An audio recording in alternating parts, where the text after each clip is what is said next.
పిల్లలకి చాలా మనం ఫోర్స్ చేసి పెట్టి స్కూల్కి పంపిస్తాం. నైట్ ఆకలేసి భోజనం చేశాక నిద్రపోయేటప్పుడు కూడా చాకోస్ చాలా హెల్తీ అసలు యాక్చువల్గా.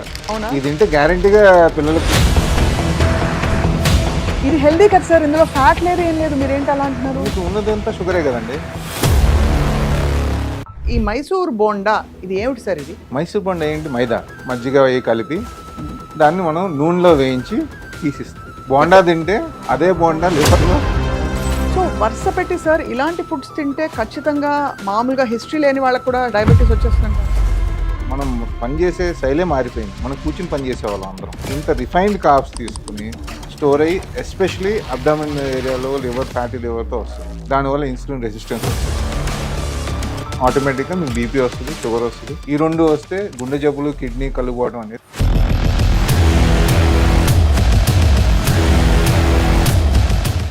అందరికీ నమస్కారం, welcome to Suman TV. Health is wealth. Breakfast అనేది మన డేలో చాలా important, king of the day అని పెద్దలు చెప్పగా విన్నాం. కానీ ఏం తినాలి టిఫిన్కి? మనం టిఫిన్ బళ్ళు మొదలుకొని ఇంట్లో కూడా చక్కగా నూనె, కార్బోహైడ్రేట్లు అన్నీ వేసి బోల్డ్ టిఫిన్లు తినడం మన కల్చర్లో అలవాటు.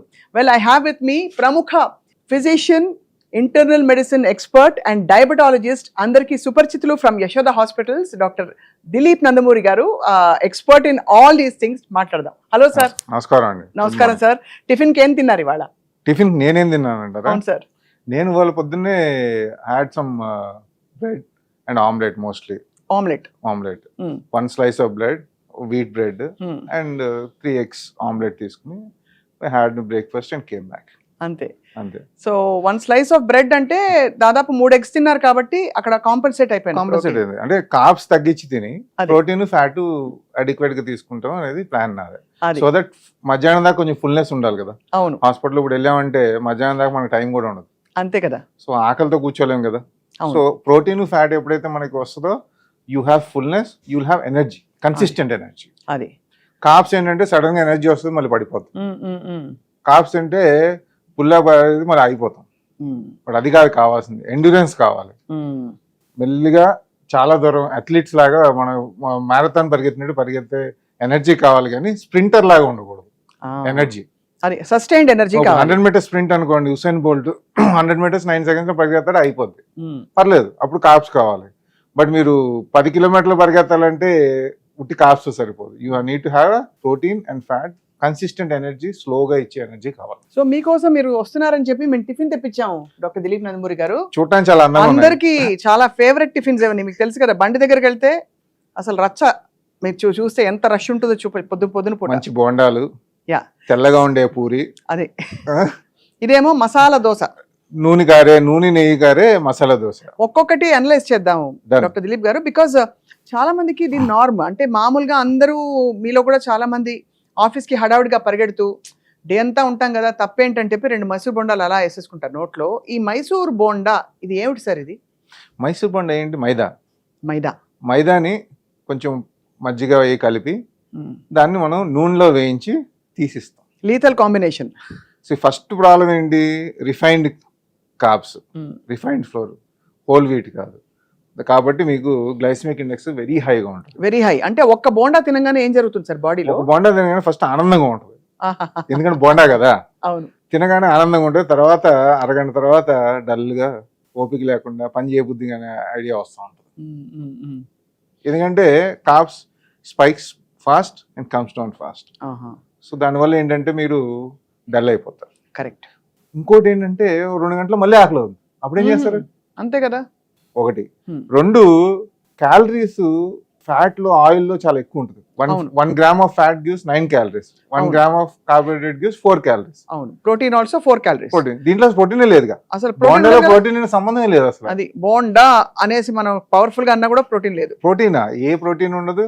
బోండా అంటే మనం బోండాలా తయారవుతాం. అబ్బా బాగుంది సార్. ఇప్పుడు మీరు చెప్పారు కదా, ఈ ఒక్క బోండా సుమారుగా ఎన్ని క్యాలరీస్ ఉంటుంది సార్ మనకి?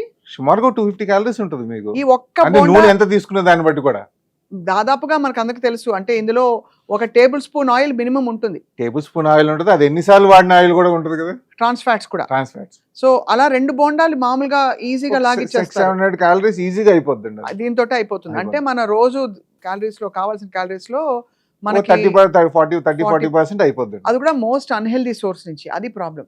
ఇదంతా వెళ్ళి ఫ్యాట్గా స్టోర్ అయిపోద్ది, ఎనర్జీగా కన్వర్ట్ అవుతుంది. అవదు అవును. అది. ఎందుకంటే మనం ఈ బోండాలు తిని మీరైనా నేను ఫర్ ఎగ్జాంపుల్ అనుకుంటే ఆఫీస్కి వచ్చి కూర్చుంటాం, we're not doing any physical exercise to burn so much of fat calories. అంతే కదా సార్. సో ఇది డెఫినెట్లీ 10కి మీరు ఎన్ని మార్కులు వేస్తారు దీనికి? 10కి 1 కూడా వేయలేమండి దాన్ని. 1 కూడా వేయలేము. సో ఆహా. 10కి 0 బోండా తినేవాళ్ళు దయచేసి గుర్తుంచుకోండి. బోండా తింటే ఉమ్. అదే బోండా లివర్లో ఫ్యాటీ లివర్గా వెళ్ళి దాని తర్వాత మనకి ఇబ్బంది వస్తుంది. అది మనకి చాలా అందరికీ ఇష్టమై వేడి వేడిగా మనం ఫ్రెష్గా ఇంత ఉబ్బి వస్తాయి. ఇప్పుడు ఏదో తీసుకురావడంలో చిన్నగా అయిపోయింది. ఇదిగో ఇదేంటి సార్ ఇది? దాన్ని మనం జనరల్ గా పూరి అంటాము, కానీ అది పూరిలా కనపడట్లేదు, రబ్బర్ లా కనపడుతుంది. అవును, అది సాగదీస్తే సాగుతుంది కొంచెం కూడా. వెడల్పుగా అయి కొంచెం చూడటానికి కూడా పెద్దగా అనిపిస్తుంది. కానీ వేడి వేడిగా బండిలో వేసి ఇస్తూ ఉంటే ఇది కూడా మనకి ఇంట్లో చేసుకున్నారు అనుకోండి పూరి, వీట్ పూరి ఆయిల్ తక్కువగా వాడి చేసుకుంటే probably it may be nice. But ఇప్పుడు మనం బయట నుంచి తెచ్చారన్నారు, అది కలర్ చూస్తే తెలుస్తుంది, దాంట్లో ఎక్కడ గోధుమ అనేది కనపడే పరిస్థితే కాలేదు, తెల్లగా ఉంది, తెల్లగా మెరిసిపోతుంది మేకప్ వేసినట్టు. సో అది నూనెలో దేవిచ్చి, అది వాడిన నూనెలో దేవిచ్చి మనకి ఇస్తే, దాంతోపాటు బంగాళదుంప కూర మంచి నూనెలో దేవించి అది కూడా ఇస్తే, రెండు కాంబినేషన్ చాలా ఆనందంగా ఉంటుంది తింటే. ఆ హ్యాపీనెస్ వేరే వాటిలో చాలా వాటిలో రాదు. అవును అవును, కానీ ఆ హ్యాపీనెస్ షార్ట్ లివ్డ్. కరెక్ట్. ఈ క్షణిక ఆనందం కోసం మనం లాంగ్ టర్మ్లో చాలా ఇబ్బందులు కూడా తెచ్చుకుంటున్నాం. అవును, అది కాకుండా అది తిన్నంత తర్వాత మీకు ఎనర్జీ సరిగ్గా ఉండదు, అంతే. అప్ అండ్ డౌన్ ఎనర్జీస్ ఉంటాయి. చాలాసార్లు నేను నోటీస్ చేశాను సార్, ఫుడ్ తిన్నాక మనకి చైతన్యం రావాలి. చాలాసార్లు ఫుడ్ తిన్నాక ఇలా నిద్ర వస్తూ, ఫుడ్ తిన్నాక నిద్ర వచ్చిందంటే మీకు అది ఫుడ్ పడట్లేదని మీ బాడీ సిగ్నల్ ఇస్తుంది, మీరు ఆ సిగ్నల్ని తెలుసుకోవాలి ఫస్ట్. ఓహో, అది. ఇప్పుడు కొంతమందికి రైస్ తింటే నిద్ర వస్తుంది, కొంతమంది చపాతీ తింటే. So each genetics are different. Right. So you have to listen to your body. ఇప్పుడు ఫుడ్ తిన్నాక మీరు ఏ పని చేయకుండా ఏం చేయబుద్ధి కావట్లేదు, వీళ్ళు పడుకుందాం అనే ఆలోచన వచ్చింది అనుకోండి, then you're not eating right food. మీరు రైట్ ఫుడ్ తింటే మీకు పని చేయాలనే ఆలోచన, ఉత్సాహం ఇవన్నీ వస్తుంది. అంతే. అది రాలేదంటే ఎక్కడ మనం తప్పు చేస్తాం, అది ఆలోచించుకోండి. ఇంకా ఇక్కడ తినండి అక్కడ తినండి మనం చెప్పక్కర్లా, ఏది తింటే మీకు ఎనర్జీ వస్తుంది, పని చేయ బుద్ధి అవుద్ది, అది మీ బాడీని అడిగి తెలుసుకోండి. అది ఇది చాలా గమనించుకోవాలి, చాలా కీలకమైన పాయింట్. ఇక ప్లేట్ కొంచెంగా ఇలా తిప్పాను సార్, ఇది మనకి మసాలా దోశ, ఇది డిజైనర్ దోశ లాగా ఉందండి, designer dosa up and downs తో. అంటే తీసుకురావడంలో ఎలా ఉంది, కానీ ప్లేట్ మీద మంచిగా ఎర్రకారము ఇంకా అవి ఇవి వేసి ఇస్తే భలే ఉంటుంది తినడానికి. ఇది హెల్దీ కదా కాదా? యాక్చువల్గా మీరు తెచ్చిన ఇప్పుడు దోశ, మీరు చూపించే దోశ చాలా హెల్తీగా కనపడుతుంది నాకు. ఓహో, ఎందుకో చెప్పమంటారా? ఎందుకు? ఈ మధ్యకాలంలో మనం ఎక్కడ దోశ చూసినా దోశ వేసి నెయ్యి ప్యాకెట్ తీసి పోసేస్తున్నారు. నెయ్యి కారం దోశ అది అన్ని దోశలో పోసేస్తున్నారు ఇప్పుడు. ఘీ దోశ. అవును, అవునా?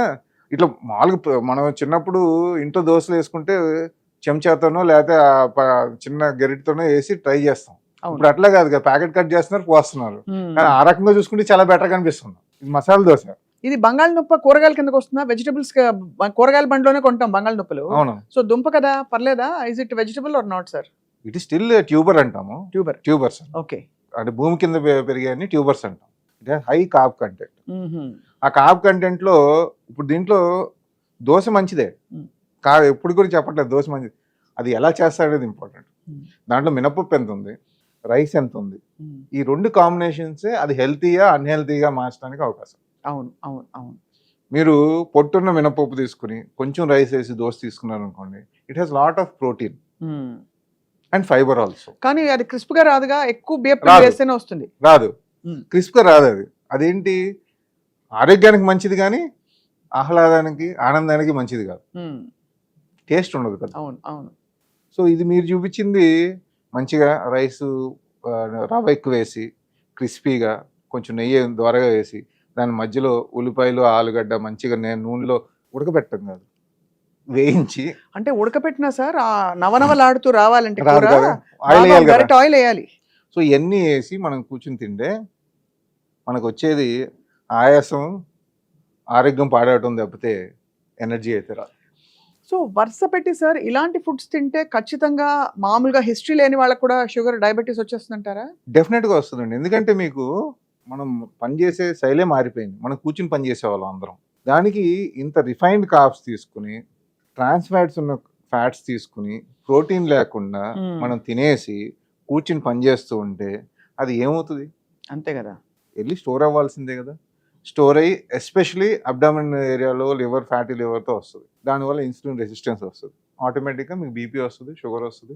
ఈ రెండు వస్తే గుండె జబ్బులు, కిడ్నీ కలుగుకోవడం అనేది నార్మల్గా వస్తుంది. అలాగే చాలా మందికి చాప కింద నీరులాగా హెచ్బిఏవన్సీ చూసుకుంటే ఒక్కసారి 6.5, 7 వచ్చేయడం, మీ దగ్గర పరిగెట్టుకు రావడం అవుతుంది కదా. అవును, అది 6.5, 7 రావడానికి మనం చాలా కష్టపడాలి కదా. అంటే మనం 10-15 ఏళ్ళు ఈ ఫుడ్స్ అన్నీ కష్టపడి బయట వాళ్ళకి వ్యాపారం ఇవ్వడానికి చక్కగా మనం ఖర్చు పెట్టి అన్ని నాన్ హెల్తీ ఫుడ్స్ మనం తిని ఏ ఎక్సర్సైజ్ చేయకుండా సెడెంటరీగా ఉండి ఖర్చు పెట్టి తెచ్చుకునే రోగాలు ఇవి. మీరు ఇది ఫ్రీగా రావండి, మన డబ్బులు ఖర్చు పెడితేనే వస్తాయి. అది డబ్బులు ఖర్చు పెట్టి తెచ్చుకుంటున్న రోగాలు. మనం ఖర్చు పెట్టుకోవాలి. సార్ ఈ మధ్య దోశల గురించి మాట్లాడితే ఒక విషయం చెప్పాలి. నేను ఒక రెస్టారెంట్లో పాలక్ పన్నీర్ దోశ ఆర్డర్ చేశా. ఇలా తుంపంగానే చేయి చూస్తే తడిసిపోయింది. నూనె కానీ ఫ్యాట్ ఏదైతే వాడారో వెంటనే వెనక్కి పంపించాను. ఇదేంటి ఇంత ఫ్యాట్ వాడారని. అది అంటే ఒక దోశలోనే మనకి ఎన్ని క్యాలరీస్ వచ్చేస్తాయని. ఇప్పుడు ఇది ఎంత ఉంటుంది? మీరు చెప్పిన పాలక్ పన్నీర్ దోశ అయితే ఒక 1000 క్యాలరీలు ఈజీగా వచ్చేస్తుంది. అంతేనా? ఈజీగా అది మనం తెలుసుకోకుండా తినేస్తాం. ఒక్క దోశ తిన్నామని అనుకుంటాం మనం. ఈజీగా 1000 క్యాలరీలు వస్తాయి. సో అందరు గమనించాల్సింది ఏంటంటే క్రానిక్ లైఫ్ స్టైల్ డిసీజ్ మనం ఏదైతే అంటామో అది ఫ్రీగా రావండి. మనం కష్టపడి ఖర్చు పెట్టుకుని తెచ్చుకునే రోగాలే లైఫ్ స్టైల్ డిసీజ్. కానీ మీరు ఇలా అంటారనే డాక్టర్ దిలీప్ నందమూరి గారు మీకోసం చాలా హెల్దీ ఇంకా హెల్దీ బ్రేక్ఫాస్ట్ తీసుకొచ్చాను. పిల్లలకి చాలా మనం ఇష్టంగా గట్టిగా అసలు అంటే ఫోర్స్ చేసి పెట్టి స్కూల్కి పంపిస్తాం. స్కూల్ నుంచి వచ్చాక కూడా అదే తింటారు. నైట్ ఆకలేసి భోజనం చేశాక నిద్రపోయేటప్పుడు కూడా ఇదే తినడం అలవాటు. ఇదిగో ఇది నైస్ బ్రేక్ఫాస్ట్ కదా. అదే మీకు ఓపెన్ చేస్తే అర్థమవుతుంది ఇది ఏముందో లోపల, మీకు తెలిసే ఉంటుంది. నేను బ్రాండ్ చూపించట్లేదు కానీ ఇదిగో ఇది కార్న్ ఫ్లేక్స్, నైస్. చాకోస్, అదే చాకోస్, కార్న్ ఫ్లేక్స్, చాకోస్ చాలా ఆరోగ్యం కదా, చాలా హెల్తీ అసలు యాక్చువల్గా. ఇది తింటే గ్యారంటీగా పిల్లలకు ఒబేసిటీ, చిన్నప్పుడే డయాబెటీస్ అన్ని వచ్చే అవకాశాలు హ్యాపీగా ఉంటాయి అనమాట. ఇది హెల్దీ కదా సార్, ఇందులో ఫ్యాట్ లేదు ఏం లేదు. మీరు ఏంటి అలా అంటున్నారు? మీకు ఉన్నది అంతా షుగరే కదండి. షుగరే. మీరు లేబుల్ చూడండి, 100 grams ఈ చాకోస్ లో you'll have around 60-70 grams of sugars. బాబోయ్ పిచ్చ తీయగా ఉంది. మీరు అన్నట్టుగా డెజర్ట్ గా పనిచేస్తుంది. అదే ఇక్కడ లేబుల్ చక్కగా పేరుకి వేసారు కానీ ఎవరికైనా చదవడానికి వస్తుంది ఇది లేబుల్ సార్? నాకైతే ఇక్కడ నుంచి కనపట్లేదు. ఇక్కడ నుంచి చూసినా కూడా కనిపించట్లేదు. అంటే సిల్వర్ మీద అలా ప్రింట్ చేసి పెట్టారు. బట్ ఫ్రాంక్లీ సార్ సీరియల్ని మనం గ్లోరిఫై చేసాం. చాలా హెల్దీ. నేను రన్కి వెళ్ళి వస్తాను, తర్వాత ఒక bowl of skim milk with serial తింటా అంటారు. దానిలో ఏముంది చెప్పండి సార్? స్కిమ్ మిల్క్లో మీకు కార్బ్స్ ఉంటాయి, ఫ్యాట్ తీసేస్తారు, ప్రోటీన్ ఎలాగ ఉంటుంది. దాంతోపాటు ఈ షుగరు వేసుకుని పాలల్లో 4 స్పూన్లు 5 స్పూన్లు షుగర్ వేసి తాగినట్టుదే కార్న్ఫ్లాక్స్ విత్ షుగర్. అంతకంటే ఏం పెద్ద డిఫరెన్స్ లేదు. చిన్నప్పుడు మనం స్కూల్కి వెళ్ళేటప్పుడు పాలలో 1 స్పూన్ గ్లాస్లో షుగర్ వేసి ఇచ్చేవాళ్ళు మన పెద్దవాళ్ళు. అదే పాష్గా అయ్యేటప్పటికి కార్న్ఫ్లాక్స్లో పాలు వేసుకుని తాగుతున్నాం. అవును, అంతకంటే డిఫరెన్స్ ఏమి. మీకు 100 grams వేసుకుంటే 500 calories వస్తుంది దాంట్లో. అబ్బా. And 70 to 80% of that calories are from only from carbs. ఎందుకంటే ఇది అడిక్టివ్ కూడా. ఎందుకంటే ఇది ఇప్పుడు ఇవన్నీ కొంచెం కడుపు నిండిపోతాయి. కొంచెం 2 బోండాలు తింటే ఎవరికైనా కడుపు నిండుతుంది. 2 దోశలు తింటే ఇంకా కనీసం లోపలికి వెళ్ళదు. ఎగ్జాక్ట్లీ. ఇవైతే ఎంత తిన్నా కూడా మన అవలీలగా మీరు 2 ప్యాకెట్లు తీసుకొని 4 ప్యాకెట్లను తినేయచ్చు కూర్చుని హ్యాపీగా. పాలు లేకపోయినా తినేయచ్చు, అంతే. అలా ఉంటుంది. అవును. So this is very dangerous అనమాట. అది మీకు అర్థం చేసుకోవాల్సింది ఏంటంటే పాతకాలంలో మనం తినలేము, ఎందుకంటే పాతకాలంలాగా మనం పని చేయట్లేదు. సో లైఫ్ మారే కొద్దీ మనం కూడా మారాల్సిన అవసరం. అవును. పొలం పని చేసేప్పుడు మీరు కాప్స్ తినండి, నష్టమే ఉండదు. మనం పొలం పని చేయట్లేదు కాబట్టి కాప్స్ తగ్గించి ఫైబరు, వెజిటేబుల్స్, ప్రోటీన్, ఫ్యాట్ తినడం అనేది అలవాటు చేసుకోవాలి. అవును. మా తాతలు తిన్నారు, వాళ్ళకి ఏం అవ్వలేదంటే కరెక్ట్. ఎందుకంటే వాళ్ళు పొద్దున్న సాయం దాకా వాళ్ళకి సైకిల్ కూడా ఉండేవి కాదు, ఎక్కడికైనా నడిచి వెళ్ళేవారు. బస్సు ఎక్కాలంటే 4 కిలోమీటర్లు నడవాల్సి వచ్చేది. అంతెందుకు, నేను స్కూల్కి వెళ్ళేటప్పుడు బస్కి వెళ్ళాలంటే పొద్దున ఇంటి నుంచి బస్ స్టాప్కి 1 కిలోమీటర్, బస్ స్టాప్ నుంచి స్కూల్కి 1 కిలోమీటర్, అంటే రోజుకి 4 కిలోమీటర్లు ఊరికే బస్ ఎక్కి రావడానికి అయిపోయాయి. అవునవునవును. ఇప్పుడు ఆ అవకాశం లేదు కదా ఎవరికి. అవును. సో మారే టైం బట్టి మనం కూడా మారాలి. అంతే కదా సార్. అంతే. మా జీన్స్లో మేము అందరం అయ్యే తిన్నామంటే కరెక్ట్. ఇప్పుడు అది కాదు కదా. ఎందుకంటే చాలా మంది అదే చెప్తారు, మీ పూర్వీకులు ఏం తిన్నారో మీరు అదే తినండి అంటున్నారు. కరెక్ట్. ఇప్పటికి నేను అది తప్పంటలేదు. కాకపోతే దాన్ని మాడిఫై చేసుకోకుండా ఉంటే ఇప్పుడు పూర్వీకులు చేసిన పనులు మనం చేయట్లేదు కదా. అదే బావిలో నీళ్లు జోడుతున్నావా, ఆ, ఏం చేస్తారు సార్? ఫర్ ఎగ్జాంపుల్ మీ ఇప్పుడు- పూర్వీకులు మీకు ఏం గుర్తు చెప్పండి సార్. బట్టలు చేత్తో ఉతికేవాళ్ళం, పిండి రుబ్బేవాళ్ళం, రోల్తో పిండి చిన్న చిన్నవన్నీ చేసేవాళ్ళం, పచ్చడి నూరేవాళ్ళం, ఓకే, నీళ్లు బావిలోంచి తెచ్చేవాళ్ళం, బట్టలు ఇలా ఉతుకుతారు బట్టలు కదా సార్, చేత్తో ఫుల్ ఉతికేవాళ్ళం, ఆర్మ్స్ వర్కౌట్. వాటర్ మనం బాత్రూమ్ కి బకెట్ లో మోసుకుని వెళ్ళేవాళ్ళం, అవును. కింద ఊడ్చేవాళ్ళం. సో ఇవన్నీ ఇప్పుడు చేయట్లేదు కదా మనం. ఇవన్నీ చేయనప్పుడు అయ్యే తిని ఇలాగే ఉంటామంటే కుదరదు కదా. అంతే, perfect sir. See life always should be flexible. అవును. రిజిడ్గా నేను అలాగే ఉంటానంటే చాలా సామెతలు ఉన్నాయి కదండి. గట్టిగా ఉండే చెట్టు ఏమవుద్ది, తుఫాన్ వస్తే తొందరగా ఇరిగిపోతుంది. అదే ఫ్లెక్సిబుల్ నుంచి చెట్టు ఏమవుద్ది, తుఫాన్ వస్తే గాలి వస్తే వంగి ఊగి మళ్ళీ bend but do not break. Don't break. So you take what is good from your ancestors and ఈ టైంకి ఎలా వాటిని వాడుకోవాలో చూడండి. అంతేగాని బ్లైండ్గా ఏది బిలీవ్ చేయదు. చాలా మంచి పాయింట్ చెప్పారు సార్. సో డాక్టర్ దిలీప్ గారు, మరి ఈ రోజుల్లో సెడెంటరీ టు మోడరేట్, అందరికీ సెడెంటరీ కాదు కానీ ఒక మోడరేట్ లైఫ్ స్టైల్లో ఉన్నారు. ఇప్పుడు మీరు కూడా ఉన్నారు. మీరు ఎక్కువ అన్లెస్ యూ వర్కౌట్, మీరు నడిచే డిస్టెన్స్ తక్కువే. మా definitely. ప్రొఫెషన్ లో కూడా మాకు అంతే. డెఫినెట్లీ. ఏం తింటే బెస్ట్ అంటారు బ్రేక్ఫాస్ట్ కి, to keep a sustained energy, spikes రాకుండా ఎలా ప్లాన్ చేసుకోవాలి బ్రేక్ఫాస్ట్? ఇన్ని గ్రామ్స్ ప్రోటీను, సాలడ్ ఇట్లా అనుకోవాలా ఎలా? ఒకటి మాత్రం గుర్తుంచుకోండి, ఆల్మోస్ట్ అందరము అరౌండ్ 60-70 kgs యావరేజ్. ఇంకా ఎక్కువ నెల గురించి తక్కువ నెల గురించి మాట్లాడితే యావరేజ్ 60. సో ఈ వెయిట్ అనుకుంటే మనం ఒక బేస్ లైన్గా ప్రతి మీల్కి ఒక 20 grams ప్రోటీన్ వచ్చేది చూసుకోండి. అది first and foremost. First protein లోపలికి వెళ్ళిపోవాలి. ఫస్ట్ ఉండేది చూసుకోండి. అంటే అది తినాలని నేను ఇప్పుడు చెప్పట్లేదు. ప్రోటీన్ కంపల్సరీ 20 grams ఈచ్ మీల్లో ఉండేది చూసుకోండి. ఫ్యాట్స్ ఎంత తక్కువైతే అంత, కార్బ్స్ ఎంత తక్కువైతే అంత, ఫైబర్ మాత్రం ఈచ్ మీల్ 10 grams ఉండాలి. ఫైబర్ కూడా ఉండాలి 10 grams. సో రోజుకి ఒక అట్లీస్ట్ 30 grams ఫైబర్ రావాలి మనకి. రావాలి, అది ఐడియల్. మనం 5-6 grams కూడా తినాం, అంతే. అంత తక్కువ ఫైబర్ ఇంటేక్ ఉంది. సో ఇప్పుడు ఏం చేయాలని అడిగాను బ్రేక్ఫాస్ట్. సో బ్రేక్ఫాస్ట్లో మనకి సింపుల్గా ఉండే బ్రేక్ఫాస్ట్ ఏంటి, pesarattu, it's more of protein and fibre. Idli తప్పలేదు. ఇడ్లీలో మీకు మినపప్పు బాగా వేసి రైస్ చాలా తక్కువ వేసుకుని పల్లి చట్నీ వేసుకున్నాను అనుకోండి, కార్బ్స్, ప్రోటీన్, ఫ్యాట్ అన్నీ వస్తాయి. బ్యాలెన్స్ చేసి ఇప్పుడు అలా కాంబినేషన్ లో ఉన్నప్పుడు అది అబ్జర్వ్ అవుతుందా సార్? డెఫినెట్ గా. బికాస్ ముందు ప్రోటీన్ తినేసి నీ షుగర్ స్పైక్ ని ఇలా పెట్టేసి తర్వాత కార్బ్స్ తిను అని కూడా కొంతమంది చెప్తున్నారు. అది కొంచెం అన్యాచురల్ గా ఉంటుంది. అంటే ఇప్పుడు first eat protein first, carbs later అంటారు. అవును. I will give an example. ఇప్పుడు రైస్ తీసుకున్నాం, రైస్ గ్లైసెమిక్ ఇండెక్స్ హై అని అందరికీ తెలుసు, మీకు తెలుసు, నాకు తెలుసు. కానీ రైస్ ఉట్టిది ఎవరైనా తింటారండి? ఎవరం తినాం కదా. అవును. Very unlikely. ఉట్టి రైస్ తినేవాళ్ళు వెరీ అన్లైక్లీ. సో దాన్ని ఎలా కలుపుకుని తింటే ఆ రైస్ స్పైక్ తగ్గుతుంది, దాని గుడ్ ఎఫెక్ట్స్ ఎలా వస్తుందో ఆలోచించాలి. Add some enough protein, little bit of fat to that and chew properly before you swallow. అంటే మింగక ముందే దాని నోట్లో ఎంత కుదిరితే అంత నవలగలిగితే 90% ఆఫ్ టైమ్స్ ఏంటంటే దాని గ్లైసెమిక్ ఇండెక్స్ పడిపోతుంది, సస్టైన్డ్ ఎనర్జీ వస్తుంది. రైట్. సో ఒక ఫుడ్ని డైరెక్ట్గా గ్లైసెమిక్ ఇండెక్స్ చెప్పడం అనేది what I feel is not wrong. ఎందుకంటే we don't eat each food separately. అదే ఇప్పుడు ఫర్ ఎగ్జాంపుల్ మీట్ ఉందండి, దాని గ్లైసెమిక్ ఇండెక్స్ చాలా తక్కువ. ఉట్టి మీట్ తినం కదా.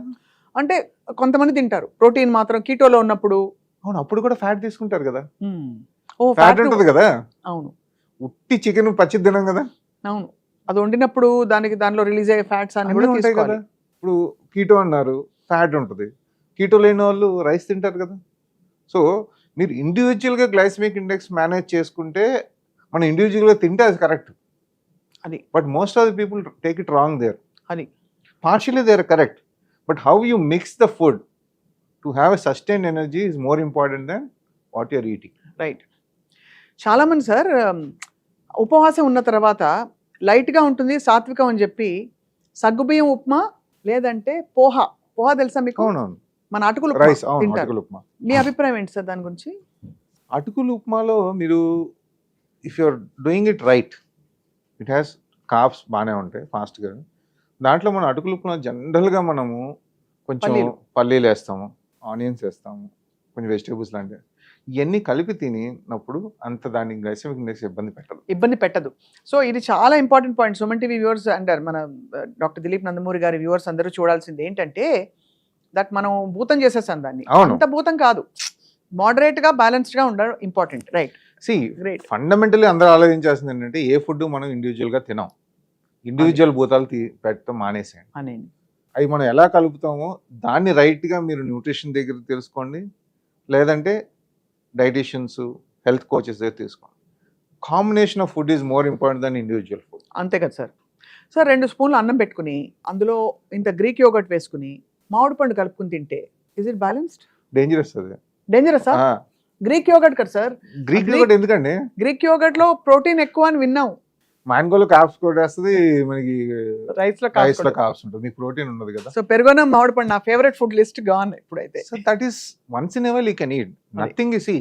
Don't keep any food as a భూతంలా చూపించండి. స్వీట్ భూతం కాదు, అలా అని చపాతీ మంచిదని కాదు. మనం మితంగా తినేది ఏదైనా మంచిది. అదే పెద్దని భూతం చూపించి భయపెట్టడం మానేయాలి ఫస్ట్. సార్ మన ఫుడ్ టాపిక్లో ఫైనల్గా ఒక చాలా ఇంపార్టెంట్ క్వశ్చన్ అడగాలి. ఫ్రూట్ చాలా ఓవర్ ఎంఫసైజ్ చేసే అంటే హెల్త్ పాయింట్ ఆఫ్ వ్యూ నుంచి హాస్పిటల్లో ఉన్న ఫ్రూట్స్ ఇస్తాం అందరికి తీసుకెళ్ళి. సో ఫ్రూట్ ఈ మధ్య కాలంలో తగ్గించమని చాలా డైట్ ప్లాన్స్ చెప్తున్నాయి. ఫ్రూటే వద్దు, మీకు వెయిట్ లాస్ కావాలి, యానబాలిక్ క్యాటబాలిక్ ఇవన్నీ చెప్తున్నారు. మీ అభిప్రాయం ఏంటి సార్? బ్రేక్ఫాస్ట్లో ఫ్రూట్స్ ఇంక్లూడ్ చేయాలా? మీల్ ముందు తినాలా, మీల్తో పాటు తినాలా, మీల్ తర్వాత తినాలా, గ్యాప్ ఇచ్చి తినాలా? దీనికి ఒక ఆన్సర్ చెప్పు. ఈ 2026లో అందరికీ అన్నీ తెలుసు, అక్కడ ప్రాబ్లం అవుతుంది. నేను ఫ్రూట్ అన్నం తిన్నాక తినమంటాను, మీరు వచ్చి అట్లా కాదు ఈ డేటాలో అన్నం తినకముందు తినాలని ఉంది. ఇంకొకరు వచ్చి అసలు 12 తర్వాత తినకూడదు అంటారు, ఇంకొకరు అసలు రాత్రి ఒకటి ఫ్రూట్సే తినాలంటారు. ఏది కరెక్ట్ అర్థం కావట్లేదు. అదే సార్, అదే చెప్తున్నాను. ఇప్పుడున్న కాలంలో ప్రాబ్లం ఏంటంటే నాలెడ్జ్ లేక కాదు, అందరికీ అన్నీ తెలుసు, అది ప్రాబ్లం. తెలియని వాళ్ళు ఎవరు లేరు. సో ఎట్లా అడ్వైస్ చేస్తారు మీరు చెప్పండి. ఇప్పుడు నేను ఫ్రూట్ అన్నం తిన్నాను చెప్పాను అనుకోండి, రేపు మీకు 100 కమెంట్స్ వస్తాయి. ఈ డేటా ప్రకారం తినకముందు తినకూడదు, సాయంత్రమే తినాలి, 12 గంటలకే తినాలి అనేది. సరే ఇది బాగానే ఉంది, ఇదంతా చదివి మీరు రేపు ఎల్లుండి మళ్ళీ ఇంకొక షూట్ పెట్టి ఈ డేటా ప్రకారం మనం 12 తర్వాత తినాలంటే ఇంకొక 100 మంది వస్తారు. ఈ డేటా ప్రకారం అసలు ఎప్పుడు తినకూడదని. సైన్స్లో ఎప్పుడు అబ్సల్యూట్ ఉండదండి. Science is always evolving. ఎప్పటికప్పుడు మనం తెలుసుకుని ముందుకెళ్తూ ఉండాలి. అది వాళ్ళు తప్పైంది రేపు కరెక్ట్ అవ్వచ్చు, వాళ్ళ కరెక్ట్ అయింది రేపు తప్పు అవ్వచ్చు. It's all about data and how human beings are behaving for that drugs కానీ ఫుడ్ కానీ. సో నేననేది ఏంటంటే నా సింపుల్ లాజిక్ ఏంటంటే ఫ్రూట్ ఏదైనా మీకు ఇష్టమైన ఫ్రూట్ రోజుకి ఒకసారి ఈవినింగ్స్ మీకు ఆకలి అయినప్పుడు మిడ్ మీల్ తీసుకోండి. బ్రేక్ఫాస్ట్కి లంచ్కి మధ్యలోనో, లంచ్కి డిన్నర్కి మధ్యలోనో, so that it become as a snack. అంతే, అది బెస్ట్. ఒకటి చెప్పేది. రెండోది, ఒక ప్లేట్ తీసుకుని, ఫర్ ఎగ్జాంపుల్ ఈ ప్లేట్ తీసుకుని మనం రైస్ ఇంత పెట్టుకుని కూర కలుపుకుంటాం రైస్లో. అది మానేసి కూరలు చుట్టూ పెట్టుకుని రైస్ కూరలో కలుపుకోండి. ఓహో, ఇది బాగుంది. రైస్ కూరలో కలుపుకోండి. రైస్ తిన్నట్టు ఉంటుంది, మీకు మీ డోపమైన్ ఆనందం అంతా ఉంటుంది, but you will reduce the carbs. అది ఇప్పుడు ఆకుకూర ఉంది, ఈ కొంచెం ఆకుకూర తీసుకొచ్చి ఇంత రైస్లో కలపడం కంటే ఆకుకూరని తీసుకుని కొంచెం రైస్ కలుపుకోండి. Have a nice meal, balanced meal. That is important. Sir నేను ఈ డైట్ చేస్తాను, కీటో డైట్ అని చేయండి, మంచిదే, ఇట్స్ వెరీ యాక్చువల్లీ గుడ్. కానీ జీవితాంతం చేయగలుగుతారా? లేదు సార్. మరి ఎందుకు చేస్తున్నారు? 3 నెలలు చేస్తే వెయిట్ తగ్గి షుగర్ తగ్గుద్ది, తర్వాత ఏం చేస్తారు? తర్వాత మామూలుగా తింటాం, మళ్ళీ వెయిట్ వస్తుంది, షుగర్ వచ్చేస్తుంది కదా. ఎందుకు ఎంత కష్టపడతారు? అంతే కదా. If you cannot sustain a diet, don't do it. Just for few months. A diet అని కదా, జస్ట్ ఎగ్జాంపుల్ కీటో డైట్ చెప్పాను. అది లో కార్బ్ డైట్ అవ్వచ్చు, నార్మల్ కార్బ్స్ డైట్ అవ్వచ్చు, ఎక్సర్సైజ్తో అవ్వచ్చు. ఏ వెయిట్ లాస్ చేసుకున్నా మనం దాన్ని ఎంతో కొంత సస్టైన్ చేసుకోకపోతే తర్వాత you will get back all the weight, you will get back all the diseases. అంతే. So it is not a short term program. Life style change చేస్తే హెల్త్ బాగుంటుంది, కానీ హెల్తీగా అవుతాం. కానీ మనం హెల్తీగా అయితే లైఫ్ స్టైల్ బాగోదు. మళ్ళీ చెప్తున్నాను, లైఫ్ స్టైల్ చేంజ్ మనం వెయిట్ తగ్గి హెల్తీగా అయితే లైఫ్ స్టైల్ బాగోదు. మన లైఫ్ స్టైల్ మార్చుకుంటే మెల్లిమెల్లిగా అప్పుడు హెల్తీగా ఉంటుంది. ఇది బాగుంది. ఎందుకంటే అలా మీరు అన్నట్టు ఫాస్ట్గా తగ్గేస్తే కూడా కరెక్ట్ కాదు, మళ్ళీ వెనక్కి వచ్చేస్తాం. దాని బదులు చిన్న చిన్న చేంజెస్ చేసుకుంటూ ఓవర్ పీరియడ్ ఆఫ్ టైం మన లైఫ్ స్టైల్ మార్చామనుకోండి, లైఫ్ స్టైల్ బాగుంటుంది, హెల్తీగా కూడా ఉంటుంది. చాలా గోల్డెన్ ప్రిన్సిపల్ చెప్పారు డాక్టర్ దిలీప్ నందమూరి గారు. సో నేను హెల్తీగా అయినా అన్నీ చేస్తానని చెప్పకండి, నేను మారితే హెల్తీగా అవుతాను. అది ఇంపార్టెంట్. ఫస్ట్ ఆఫ్ ఆల్ ఇవాళ నేర్చుకునేది మీ నుంచి. మీరు అంత సీజన్డ్ ఎక్స్పీరియన్స్డ్ డయాబెటాలజిస్ట్ కాబట్టి లైఫ్ స్టైల్ ఎక్స్పర్ట్ కాబట్టి అంత మోడరేషన్ ఇస్ కి. ఐసోలేషన్ లో చూసి దేన్ని భూతం దెయ్యం చేయొద్దు, చూడకూడదు. దేన్ని పెద్ద ఏంజల్ కూడా చేయొద్దు. ఎందుకంటే అన్ని కాంబినేషన్స్ లో మనకి అటు ఇటుగా అవుతాయని చెప్పి చెప్తారు డాక్టర్ దిలీప్ గారు. Important permutation and combinations maths లో ఉంటాయి. అంతే. ఏది దేంతో కలిపితే బెటర్గా ఉంటున్నది మనం తెలుసుకోవాలి. అది మనకి పడద్దా లేదా అనేది కూడా తెలుసుకోవాలి. అంతే, అది జాగ్రత్త పడాలి. కాబట్టి వైద్యుల పర్యవేక్షణలో ప్రిఫరబులీ ఫిజిషియన్ అండ్ డయాబెటాలజిస్ట్ పర్యవేక్షణ తీసుకోవాల్సిన మెడికేషన్స్ ఇవి. అండ్ చాలా క్రెడిబుల్ ఆథెంటిక్ ఇన్ఫర్మేషన్ కోసం డాక్టర్ దిలీప్ నందమూరి గారి ఛానల్ మీరు ట్యూన్ ఇన్ అయ్యి ఎప్పటికప్పుడు లైఫ్ స్టైల్, డయాబెటీస్ మేనేజ్మెంట్, ఇంకా వెయిట్ మేనేజ్మెంట్, ఇంకా కావాల్సిన మెంటల్ హెల్త్ అన్ని విషయాలు మనం కూలంకషంగా మాట్లాడబోతున్నాం. ప్రాపర్గా in a moderate, balanced, sustainable way ఎలా చేయాలని చెప్పి. Thank you very much sir Thank you for very your much. Valuable time.